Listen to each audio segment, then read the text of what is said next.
Hello everyone. So if you're like me and are part of the class and you're following along with the instructions and even the videos that I've done, at this point you're probably at this stage. And what it is that the tutorial has you take over the pawn, you create a pawn and which is the ball and make it move by adding a component to it. Well, whatever happened to our wonderful character? I can't go there. I'm not anything. So I was frustrated trying to figure out, well, how do I get it so I can just toggle it back and forth? Because, well, these lessons build on one another. So I'm sure I'm going to need the ball, but I don't want to not use the ball. So I spent a little bit of time trying to figure this all out. It's probably the wrong way of doing it, but it will at least show the basics of how to do it. And what am I talking about is the ability to possess and toggle between characters and doing it without any blueprints, which I don't know if you've tried. There's nothing online that is easily findable to try to figure this out. It took working with one of my instructors at my school, along with scouring through many pages of forums to try to get this far. I should probably go buy a book. But anyway, I don't want to make this a long video about me talking and not showing anything, so we'll get right to it. What we're going to do is go right over to our code, and it's going to be two parts. We're going to need to address our character plus the pawn.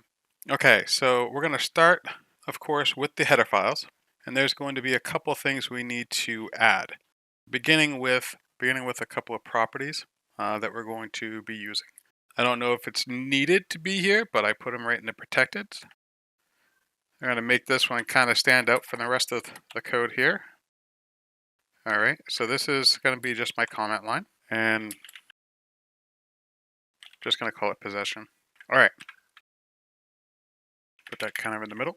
There we go. Now it looks like a banner, something to be proud of, because, well, I am pretty proud of it. All right, so what we're going to do is we're going to make an instance of a pawn, and we're going to point it to, we'll call it new pawn or new character. We're going to need a capsule component. We're going to add this. We don't really need it because there's one there already, but this one here we're going to use specifically for this. So U property, visible anywhere. The category, we're just going to make one. And this here is just going to be class U capsule. We're going to call it trigger capsule. And then we're going to do one more thing, and that is a reference to our player controller. All right, so that's what we're going to need there, but we're going to need a little bit more in this section. So what we're going to do, when I say this section, I mean, of course, the header file. So we're going to come down to the bottom, and we're going to add, and I am going to copy and paste this because it's quite a bit, but I will copy and paste it and explain it at the same time. All right, so what we have are a couple of U functions, and it's going to be void on overlap begin play. And all of these parameters are necessary. As you can see, there's quite a bit for both of these, the begin and the end. So it was easier to go through the Unreal Engine documentation online to find this, and just copy and paste it. So basically, we got a primitive component, an actor for the other actor, and this other primitive component for the other component, and so on and so forth. There's quite a few. To include this one here that will enable you to use hit variables instead of on overlap variables. I don't know. What I cared about was the on overlap and this guy here. And then, of course, the end, we'll just close it. So, okay, so both of those are going to be needed. And then we're going to need a couple other things. Well, actually, we are going to need one other thing. Void. I just called this possess it. So I'm going to stick with it in my testing. If it works, don't fix it, right? Now we're going to go ahead and define these two functions. Trust me, you want to do it this way because, again, you'll have to do a whole lot of copy pasting, whereas this way we'll do all of that copy pasting for you. Okay, So with that being said, let's go over to our CPP file. And we're going to start at the very top. I'm going to employ this new little debug thing. So we're going to do an include draw debug helper. We're just going to add that. We don't need to add anything else. This is just for a debug that, a different way of debugging. So as we come down, what we're first going to do is add in our trigger component. So we'll go ahead and put this, we'll put it right to the bottom. All right, so what we're going to do is, remember what we called it over here? Oh, we forgot to define one. All right, so the first thing we're going to do is create our trigger box. So it's important for us to know what we called it, trigger capsule, right? So now we can come back over here, trigger capsule equals our wonderful create default subobject. We're going to call it uCapsule component. All right, so our text for this is going to be, that's what will show up in the editor. Next thing, of course, we're going to do is set up the attachment. We're going to set it up to the root component. We're going to need a few of these, so we're just going to save some time. The next one we're going to do is set up the initial size. I just played around with these numbers and got them to where I thought they made the most sense. If you're wondering, your character's capsule is typically 42 and 80, something like that, 42 and 96. So I'm just making a hair bigger, but I'm going to make it a little bit bigger than that as well. You'll see. All right, so now we're going to set world scale 3D. Just going to make it 1.15% larger to scale. Now this here, we're just going to put this in just to make sure it is set to true. We do want it to trigger these events. And then we're going to set the collision profile name to trigger. And then I'm going to separate these last two just to make sure to bring emphasis to them, because this is where the magic happens. So on component begin overlap. This will not work in your IntelliSense. You just got to trust that I'm correct.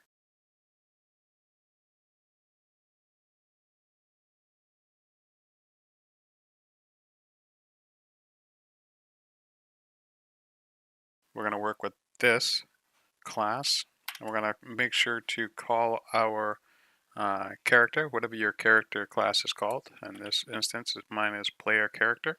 And the function, of course, was on overlap begin. There it is. And then, of course, to save time, we can just copy this down and change the relevant stuff. So this is going to be end, and this will be end. Okay, see how that all kind of worked itself out? Hopefully you can see all this stuff here kind of worked itself out once the line was finished. Okay, so now we're going to go down to our bindings. And there is going to be one thing we need to do in our Unreal editor when we get back there. It's going to be an action. Again, we're going to put it right on top here. We'll call it the action. And this is going to call our possess it. It'll change over time, but for right now, this is what we're going to be using it for. All right, so now the fun stuff. We're going to go to our new methods we just created and start typing in the code. I did find in my search that whenever doing debugging, it recommends you do a test that the G engine is in place first. So I will go with that convention, I suppose. Which is funny because this is the spot where I don't use it. Draw debug string. Just scrolling down the list, you can see there's a whole bunch of them that you can use with this draw. You don't actually have to use a string. You can use a sphere, a solid object. Basically, some form of a item will appear in the world. So we're going to get world. Now we're going to get the actor location here. And now we're going to type the message. This one here, I didn't really do anything with, so I just nulled it out. Now we're going to set our color like we used to. I'm still a big fan of green. Now it's how long do we want it. And this one here will just help us be able to see it. It draws a back shadow, so we'll keep that to true. Okay. So now with that all being said, the only other line of code we need here, which is funny, the debug was a longer line of code than what we actually need to do what we want. We're going to cast our character.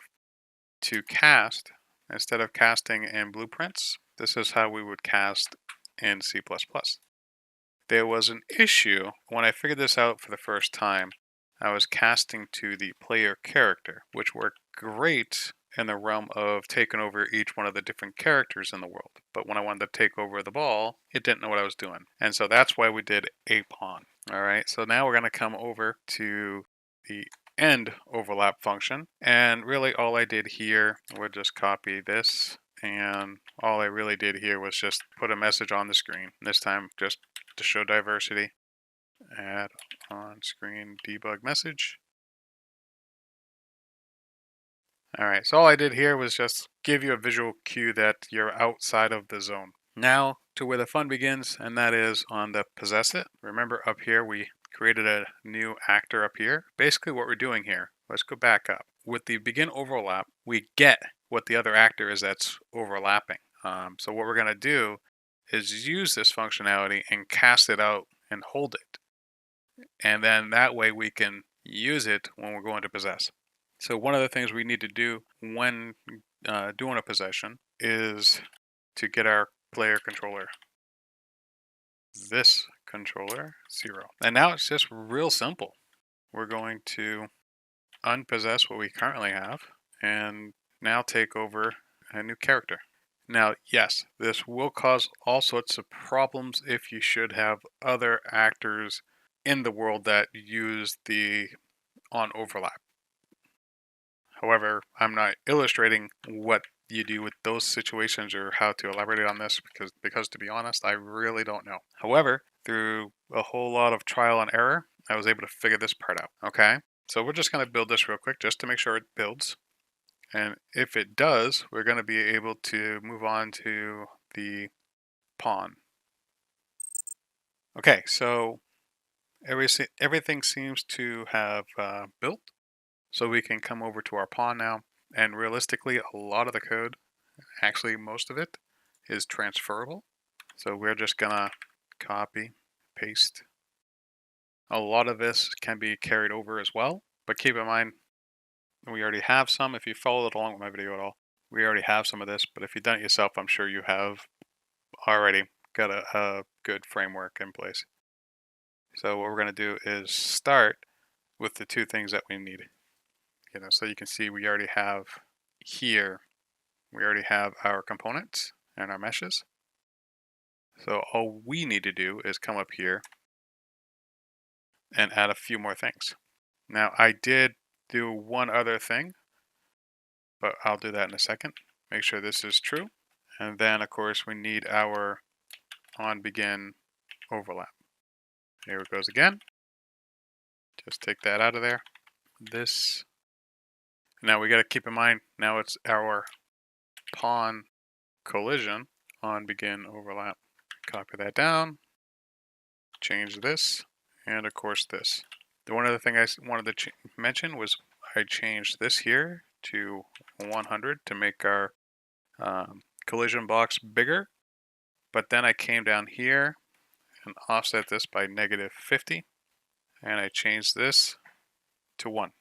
Okay, so now as we come down, we got to remember to do our binding. So our action binding, which again, once we get there, we can just pretty much copy the framework from over here. The only thing again we have to do is make sure we reference the right class. That way it's exactly the same. No chance of error there, right? All right, so now we come down to, actually come back over here. We didn't do this. Let's define these. Close that out, come back over here. All right, so here they are. And again, we can just do a direct copy paste. Keep in mind as well, I don't have those two headers in that one, so we'll grab those.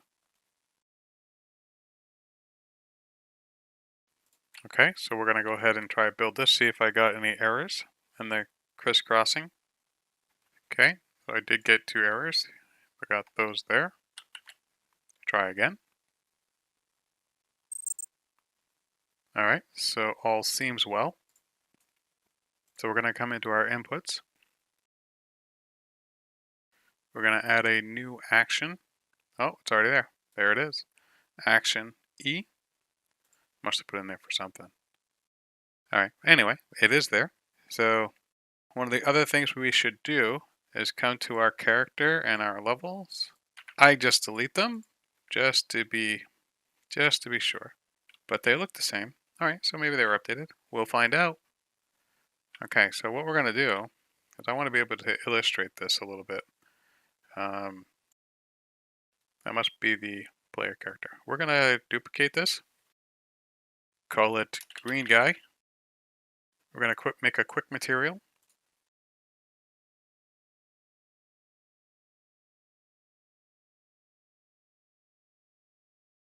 I found out that if you hold 3 and click, you get a 3 vector.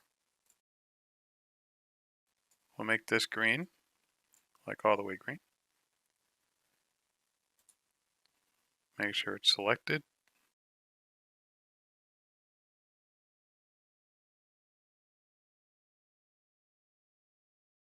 Try it this way, I suppose. There we go. All right, now I'm going to need a 1 vector and another 1 vector.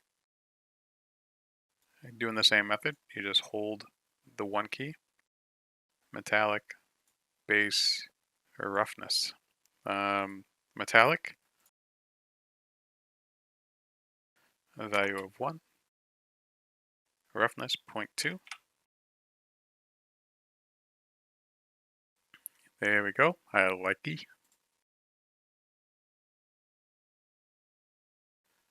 All right, so that's saved.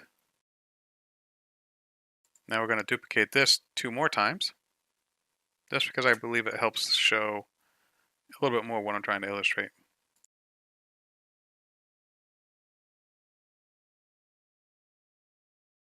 All right, so now we have a green guy.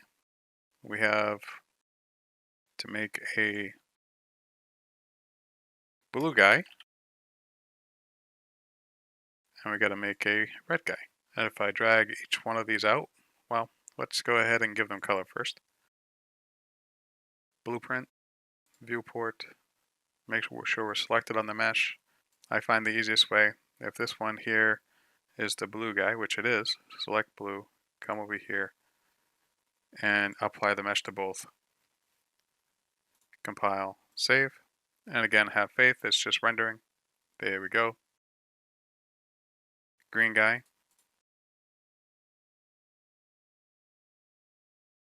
All right, so there's that. Now what we're going to do is just drag them in. There's blue guy, green guy, we'll put way over here. And we'll put red guy all by himself over here. And then we're just going to grab our pawn again. We'll put him over there. Notice now he has a bigger collision box. Compile everything to make sure everything's the way it should be. And then once it's done, we'll give it a try. All right, so right now I am the pawn because that's how we had it set up. There we go. Now I'm the player character. I am pressing E as I did. Then come over to this one. Pressing E again. Press E. Press E. And then if I wanted to be the pawn again, there we go. Now I'm the pawn again. And no good turning functions for the pawn, of course. And now I'm back to the default player here. Okay, so I hope that helps. I hope that answers a lot of questions. I know it was very informative for me. Like I said, you can break it. You know, like right now it sends you back, you know, so it holds that information in. As far as the last one, you don't have to be next to them. So I can literally, hey, I'm next to you here, walk away, hit E, and now I'm him again. So essentially, you know, there's a lot that can be done with the code, but I think it's great for showing how to swap possession amongst characters. Hope that helped.